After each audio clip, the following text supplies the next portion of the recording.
Today I am going to teach you how to make homemade butter. Now, homemade butter I think is better because it has no preservatives and it's all natural. When I was growing up and my kids were growing up, we always bought margarine.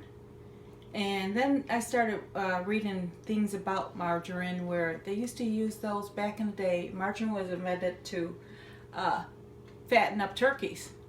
Well, you can see what it did to me.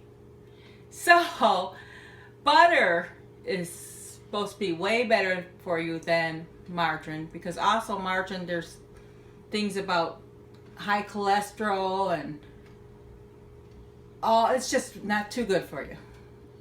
And anyway, so I'm going to show you guys how the real simple way of making butter, and you probably will be wanting to make it yourself from now on when you got the time.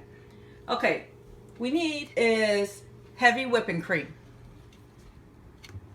Now I buy mine at Walmart because it's cheapest, and you don't really need an expensive one to make it.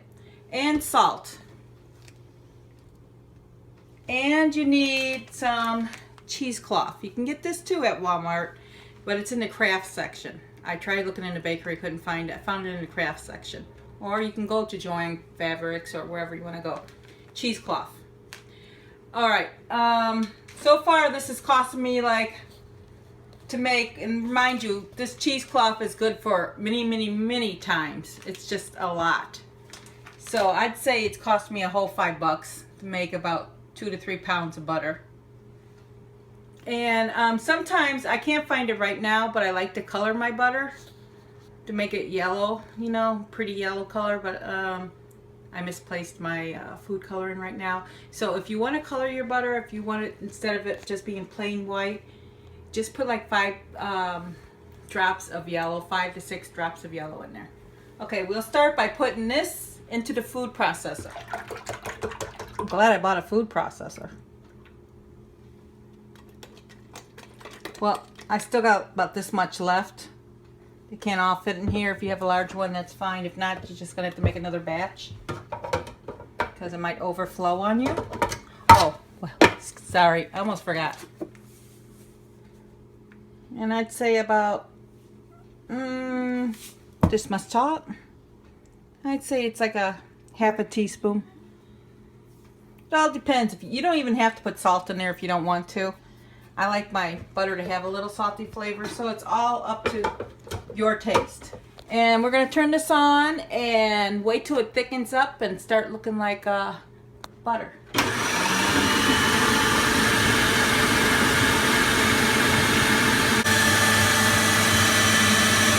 you can see, it's starting to thicken up.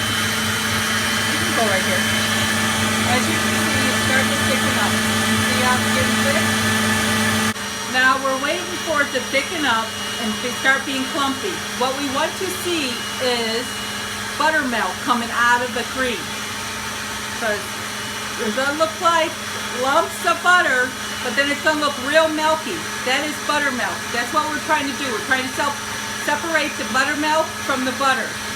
Let's go take a look. It's getting there. It's getting thick. But yet we don't see buttermilk yet. We have to wait till we see buttermilk.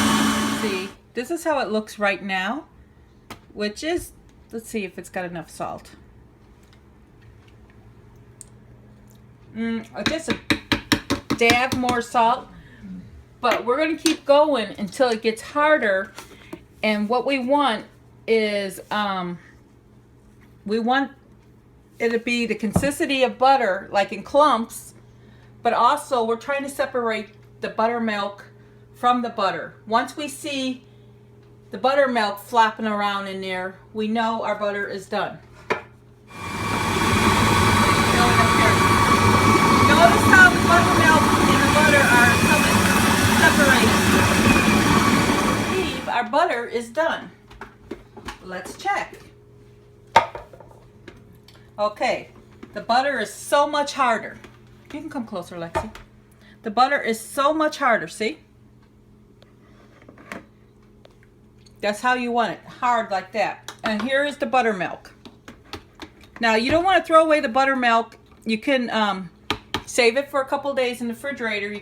It's good on mashed potatoes, for basically anything that's calling for milk, cakes, biscuits, anything you're going to use milk in. You can use this buttermilk and it is a lot better. All right, so I'm going to put a bowl under my strainer so I can save the buttermilk. I think I'm making mashed potatoes for dinner today. And I don't even have to salt the potatoes because it already has salt and butter, you know, buttermilk. You take the cheesecloth. You cut off a piece like this. Open it up. And we're going to place it into the strainer. Like so. So we take our butter and we pour it into the cheesecloth. Let all the buttermilk run down into the bowl underneath.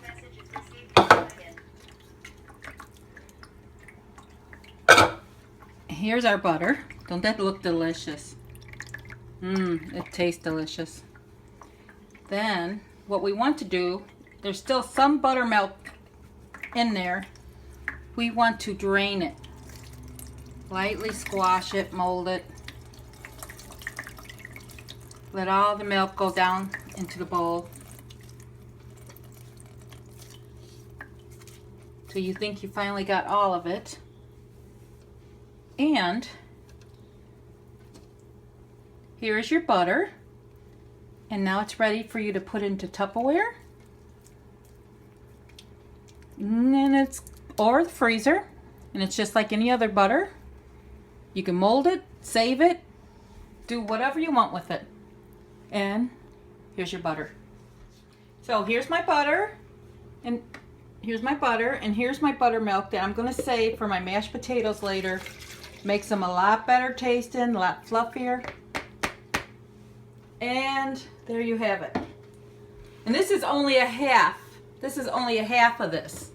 So I still have enough to make one more of these. One more pound. And this was like $4. All right, that's all.